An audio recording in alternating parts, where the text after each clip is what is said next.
കിട്ടി.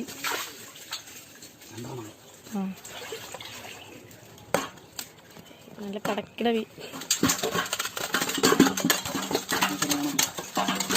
ഇനി 3 എണ്ണം എത്രണ്ണുണ്ട്. ഹലോ ഫ്രണ്ട്സ്, എല്ലാവർക്കും മറ്റൊരു വീഡിയോയിലേക്ക് സ്വാഗതം. ഞാനിന്ന് നിങ്ങളുടെ മുന്നിൽ എത്തിയിരിക്കുന്നത് എൻ്റെ വീടിന് മുകളിൽ ഞാൻ സെറ്റ് ചെയ്ത അക്വാപോണിക് സിസ്റ്റം പരിചയപ്പെടുത്താൻ വേണ്ടിയിട്ടാണ്.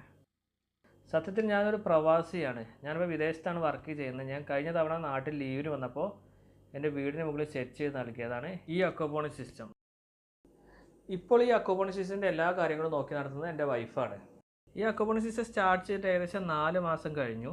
ഇന്നത്തെ ഈ വീഡിയോയിൽ നമ്മൾ പറയാൻ പോകുന്നത് ഈ അക്വാപോണിക് സിസ്റ്റത്തിൻ്റെ വിശേഷങ്ങളും 4 മാസം കൊണ്ട് ഈ അക്വാപോണിക് സിസ്റ്റത്തിലെ മീനിൻ്റെയും പച്ചക്കറികളുടെയും വളർച്ചയും കാര്യങ്ങളൊക്കെയാണ്. അപ്പോൾ നമുക്ക് നേരെ വീഡിയോയിലേക്ക് കിടക്കാം. അതിന് മുന്നേ എൻ്റെ ഈ അക്വാപോണിക് സിസ്റ്റത്തിൻ്റെ മേക്കിംഗ് വീഡിയോ ഉൾപ്പെടെ ഒരുപാട് അക്വാപോണിക് സിസ്റ്റവുമായി ബന്ധപ്പെട്ട വീഡിയോകൾ ഞാൻ ഈ ചാനലിൽ അപ്ലോഡ് ചെയ്യാൻ ഉദ്ദേശിക്കുന്നുണ്ട്. ആ വീഡിയോകളെല്ലാം കറക്റ്റ് ടൈമിൽ ലഭിക്കുന്നതിന് വേണ്ടി ഈ ചാനൽ മറക്കാതെ സബ്സ്ക്രൈബ് ചെയ്യുക. അപ്പോൾ നമുക്ക് നേരെ വീഡിയോയിലേക്ക് കിടക്കാം. നിങ്ങൾ ഈ കാണുന്നതാണ് ഫിഷ് ടാങ്കും ഫിൽറ്റർ സിസ്റ്റവും.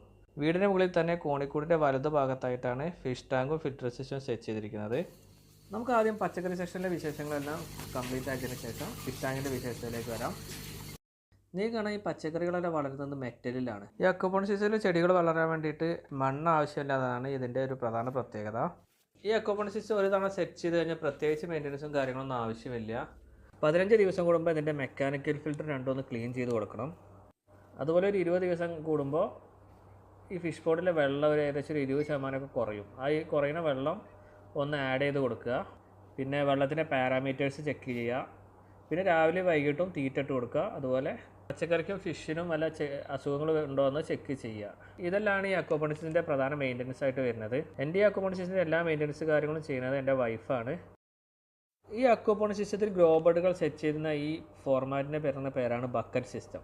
നിങ്ങൾക്കാണ് 2 മുതൽ 4 വരെയുള്ള ഗ്രോ ബെഡുകൾ ഒന്നിച്ച് ഒരു PVC പൈപ്പുമായി കണക്ട് ചെയ്തിട്ട് അതിനൊരു സൈഫൺ എന്ന രീതിയിലാണ് ഇവിടെ ഗ്രോ ബെഡുകൾ സെറ്റ് ചെയ്തിരിക്കുന്നത്. ഇവിടെ മൊത്തത്തിൽ പച്ചക്കറി വളർത്തുന്നത് 19 ഗ്രോ ബെഡുകളിലാണ്. ഇതിൽ 5 ഗ്രോ ബെഡുകൾ ബക്കറ്റ് ഉപയോഗിച്ചിട്ടും ബാക്കിയുള്ള 14 ഗ്രോ ബെഡ് 50 ലിറ്ററിൻ്റെ ഡ്രമ്മ് 2ആയി മുറിച്ചിട്ടുമാണ് സെറ്റ് ചെയ്തിരിക്കുന്നത്.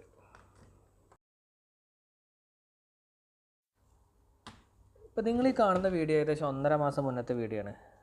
അന്നുള്ള പച്ചക്കറികളാണ് ഇപ്പോൾ നിങ്ങൾ ഈ കാണുന്നത്. ഞാനിപ്പോൾ വീഡിയോയിൽ ഇത് കാണിക്കാൻ കാരണം നമുക്കറിയാം ഏതൊരു പച്ചക്കറി നട്ടാലും 1-2 മാസമേ വിളവ് ലഭിക്കുള്ളൂ. അപ്പോൾ നമ്മൾ ഈ അക്വാപോണിക് സിസ്റ്റത്തിൽ പച്ചക്കറി നടുമ്പോൾ ഒരു വ്യക്തമായ പ്ലാനോട് കൂടിയായിരിക്കണം നമ്മൾ പച്ചക്കറി നടാൻ. അതായത് നമ്മൾ അക്വാപോണിക് സിസ്റ്റത്തിൽ പച്ചക്കറി നട്ട് കഴിഞ്ഞാൽ നമ്മൾ ആ നട്ട പച്ചക്കറികൾ വിളവെടുപ്പ് തുടങ്ങുമ്പോഴേക്കും നമ്മൾ 2ാം ഘട്ട പച്ചക്കറികൾ നട്ട് തുടങ്ങിയിരിക്കണം. ഇങ്ങനെ ചെയ്താൽ നമ്മൾ ആദ്യം നട്ട പച്ചക്കറികളുടെ എല്ലാം വിളവെടുപ്പ് അവസാനിക്കുമ്പോഴേക്കും നമ്മൾ 2ാമത് നട്ട പച്ചക്കറികൾ വളർന്നു വരികയും നമുക്ക് അതിൽ നിന്നും വിളവെടുക്കുകയും ചെയ്യാവുന്നതാണ്. ഇങ്ങനെ നമ്മളൊരു പ്ലാനോട് കൂടി അക്വാപോണിക് സിസ്റ്റത്തിൽ പച്ചക്കറി നടുകയാണെങ്കിൽ നമുക്ക് എല്ലാ ടൈമിലും വീട്ടാവശ്യത്തിന് വേണ്ട പച്ചക്കറികൾ നമ്മൾ ഈ അക്വാപോണിക് സിസ്റ്റത്തിൽ നിന്നും വിളവെടുക്കാവുന്നതാണ്.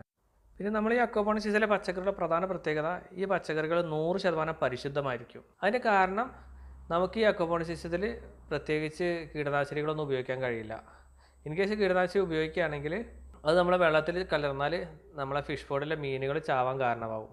സാധാരണ നമ്മൾ ഈ അക്വാപോണിക് സിസ്റ്റത്തിൽ പച്ചക്കറികൾക്ക് അസുഖങ്ങൾ എന്തെങ്കിലും വന്നാൽ ഒന്നുകിൽ നമ്മൾ ആ അസുഖങ്ങൾ വന്ന പച്ചക്കറി എടുത്ത് ഒഴിവാക്കും, അല്ലെങ്കിൽ ചെറിയ രീതിയിലുള്ള ജൈവ കീടനാശിനികൾ ഉപയോഗിക്കും.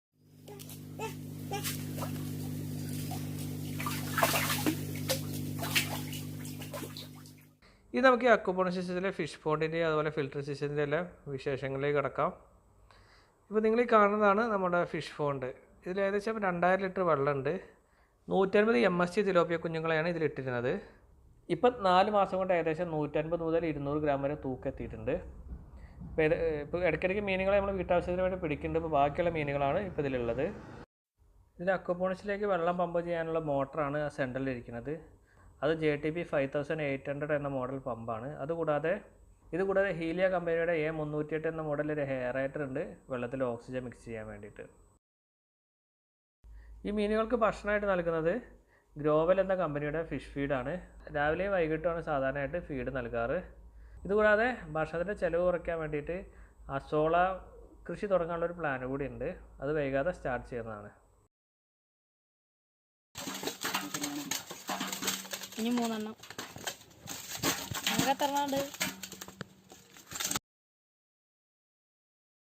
ഈ നിങ്ങൾ ഈ കാണുന്ന 3 ഡ്രമ്മുകളിലായിട്ടാണ് ഫിൽറ്റർ സിസ്റ്റം സെറ്റ് ചെയ്തിരിക്കുന്നത്. ഇതിൽ ഫസ്റ്റത്തെ 2 ഡ്രമ്മ് മെക്കാനിക്കൽ ഫിൽറ്ററും മൂന്നാമത്തെ ഡ്രമ്മ് ബയോ ഫിൽറ്ററും ആയിട്ടാണ് സെറ്റ് ചെയ്തിരിക്കുന്നത്. ഇത് നമുക്ക് ഈ അക്വാപോണിക് സിസ്റ്റത്തിൻ്റെ പ്രവർത്തനം വിശദീകരിക്കാം. ഈ ഫിഷ് ടാങ്കിലെ വെള്ളത്തിലിറങ്ങിയ സോളിഡ് വേസ്റ്റായ മത്സ്യത്തിൻ്റെ വിസർജ്യവും അതുപോലെ നമ്മൾ നൽകുന്ന ഭക്ഷണത്തിൻ്റെ വേസ്റ്റും എല്ലാം വെള്ളത്തിൽ കൂടുതൽ നേരം കടന്നാൽ അത് അമോണിയായി രൂപപ്പെടുകയും അത് പിന്നെ മീനുകൾ ചാകാൻ കാരണമാകുകയും ചെയ്യുന്നു. ഫിഷ് ടാങ്കിലെ വെള്ളം എപ്പോഴും ക്ലീനായി നിൽക്കാൻ വേണ്ടിയിട്ടാണ് ഇവിടെ ഫിൽറ്റർ സിസ്റ്റവും അതുപോലെ അക്വാപോണിക് സിസ്റ്റത്തിൽ പച്ചക്കറികളും വളർത്തുന്നത്. ഈ ഫിഷ് ടാങ്കിലെ വെള്ളത്തിലിറങ്ങിയ ഭക്ഷണത്തിൻ്റെ വേസ്റ്റും അതുപോലെ മത്സ്യത്തിൻ്റെ വിസർജ്യവും എല്ലാം വെള്ളത്തിലൂടെ നേരെ നമ്മൾ ഈ സെറ്റ് ചെയ്ത 1-2 ഫിൽറ്റർ ടാങ്കിൽ എത്തുന്നു. ഇത് മെക്കാനിക്കൽ ഫിൽറ്ററാണ്. ഈ 1-2 ഫിൽറ്റർ ടാങ്ക് നിറഞ്ഞിട്ട് മൂന്നാമത്തെ ഫിൽറ്റർ ടാങ്കിൽ എത്തുമ്പോഴേക്കും ഇതിലുള്ള സോളിഡ് വേസ്റ്റായ മത്സ്യത്തിൻ്റെ വിസർജ്യവും ഭക്ഷണത്തിൻ്റെ വേസ്റ്റും എല്ലാം ആ 2 ഫിൽറ്റർ ടാങ്കിൻ്റെ അടിയിൽ അടിഞ്ഞുകൂടി ലിക്വിഡ് വേസ്റ്റായ അമോണിയ അടങ്ങിയ വെള്ളമാണ് ഈ മൂന്നാമത്തെ ഫിൽറ്റർ ടാങ്കിൽ എത്തുന്നത്. ഈ അമോണിയ നീക്കം ചെയ്യുന്ന പ്രവർത്തനം നടക്കുന്നത് ഈ മൂന്നാമത് നമ്മൾ സെറ്റ് ചെയ്ത ബയോ ഫിൽറ്റർ ടാങ്കിലും അതുപോലെ നമ്മൾ അപ്പുറത്ത് സെറ്റ് ചെയ്ത പച്ചക്കറി വളർത്തുന്ന ഗ്രോ ബെഡിലുമാണ്. ഈ ബയോ ഫിൽറ്റർ ടാങ്കിലും അതുപോലെ പച്ചക്കറി വളർത്തുന്ന ഗ്രോ ബെഡിലുള്ള നൈട്രിഫൈയും ബാക്ടീരിയകൾ ഈ വെള്ളത്തിലടങ്ങിയ അമോണിയയെ വിഘടിപ്പിച്ച് നൈട്രേറ്റും പിന്നെ നൈട്രേറ്റുമാക്കി മാറ്റുന്നു. ഈ നൈട്രേറ്റ് പിന്നീട് ആ നൈട്രേറ്റ് വലിച്ചെടുത്തതാണ് ഗ്രോ ബെഡിൽ നമ്മൾ വളർത്തുന്ന പച്ചക്കറികൾ വളരുന്നത്. ഇങ്ങനെയാണ് ഫിഷ് ടാങ്കിലെ വെള്ളത്തിലെ അമോണിയ നീക്കം ചെയ്യപ്പെടുന്നത്. പിന്നീട് മൂന്നാമത്തെ ബയോഫിൽറ്റർ ടാങ്കിലും അതുപോലെ ഗ്രോ ബെഡിലും എത്തിയ വെള്ളം തിരിച്ച് ഗ്രോ ബെഡിൽ സെറ്റ് ചെയ്ത സൈഫറിൻ്റെ പ്രവർത്തനം കൊണ്ട് തിരിച്ച് പൈപ്പിലൂടെ ഫിഷ് ടാങ്കിൽ വന്ന് വീഴുകയും ചെയ്യുന്നു. ഈ പ്രവർത്തനം തുടർന്നുകൊണ്ടിരിക്കുന്നത് കൊണ്ടാണ് അക്വാപോണിക് സിസ്റ്റത്തിലെ വെള്ളം എപ്പോഴും ക്ലീനായി നിൽക്കുന്നതും ഇടയ്ക്കിടയ്ക്ക് അക്വാപോണിക് സിസ്റ്റത്തിലെ വെള്ളം മാറ്റേണ്ടി വരാത്തതും. അപ്പോൾ എൻ്റെ ഈ അക്വാപോണിക് സിസ്റ്റവുമായി ബന്ധപ്പെട്ട ഈ വീഡിയോ ഇവിടെ വൈൻഡപ്പ് ചെയ്യാൻ പോവുകയാണ്. ഇനിയും അക്വാപോണിക് സിസ്റ്റവുമായി ബന്ധപ്പെട്ട ഒരുപാട് വീഡിയോകൾ ഈ ചാനൽ അപ്ലോഡ് ചെയ്യുന്നതാണ്. ആ വീഡിയോകൾ നിങ്ങൾക്ക് ലഭിക്കുന്നതിന് വേണ്ടി ചാനൽ മറക്കാതെ സബ്സ്ക്രൈബ് ചെയ്യുക. വീഡിയോ ഇഷ്ടമായി ലൈക്ക് ചെയ്യുക. ഈ വീഡിയോ നിങ്ങളുടെ സുഹൃത്തുക്കൾ ഷെയർ ചെയ്ത് നൽകുക. ഇനി മറ്റൊരു വീഡിയോയുമായി വീണ്ടും കാണാം. അതുവരേക്കും ബൈ.